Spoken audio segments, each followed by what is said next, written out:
Vous serez baptisés du Saint-Esprit dans peu de jours. Vous recevrez la vertu du Saint-Esprit qui descendra sur vous. Et vous me servirez de témoin. Actes 1, 5, 8.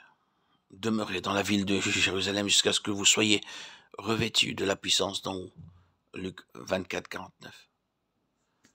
Les disciples de Jésus avaient entendu parler par Jean du baptême de l'Esprit. Jésus leur avait dit lui-même que le Père donne le Saint-Esprit à ceux qui le lui demandent. Luc 11, 13. Il leur avait dit aussi que l'Esprit du Père parlerait en eux. Matthieu 10, 20. Et la veille de sa mort, il leur avait annoncé que l'Esprit viendrait à eux pour convaincre le monde de péché. Pour eux, l'envoi du Saint-Esprit se rattachait donc à l'œuvre qu'ils auraient à faire et à la nécessité de recevoir la force de l'accomplir. Aussi, quand notre Seigneur résuma ce qu'il leur avait déjà promis en ajoutant ces mots, « Vous recevrez la puissance du Saint-Esprit qui descendra sur vous, et vous me servirez de témoin. » Ils ne virent sans doute là que la confirmation de ce qu'ils attendaient, une force nouvelle et divine, pour leur mission nouvelle et divine, pour le témoignage qu'ils devaient rendre de la mort et de l'ascension de Jésus.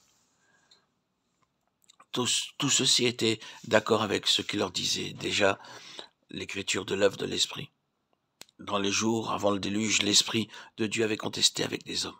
Plus tard, il avait doué Moïse de sagesse, ainsi que les 70 hommes choisis pour gouverner Israël. Nombre 11, 16.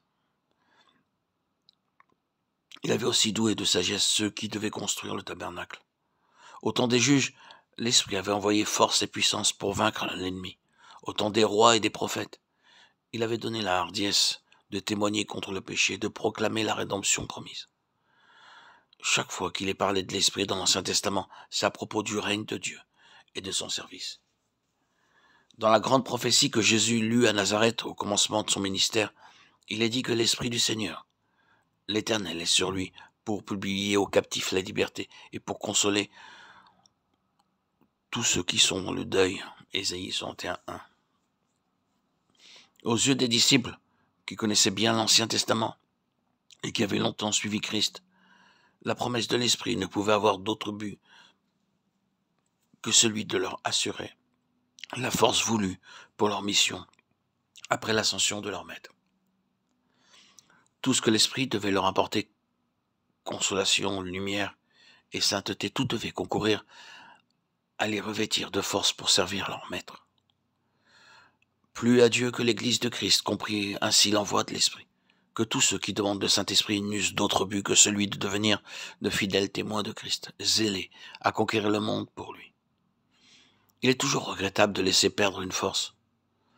La sage distribution de la force est le grand moteur de toute organisation et de toute industrie. L'Esprit est la grande force de Dieu, celle de la rédemption divine. Il descend du trône de Dieu, de celui à qui toute puissance a été donnée. Matthieu 28, 18.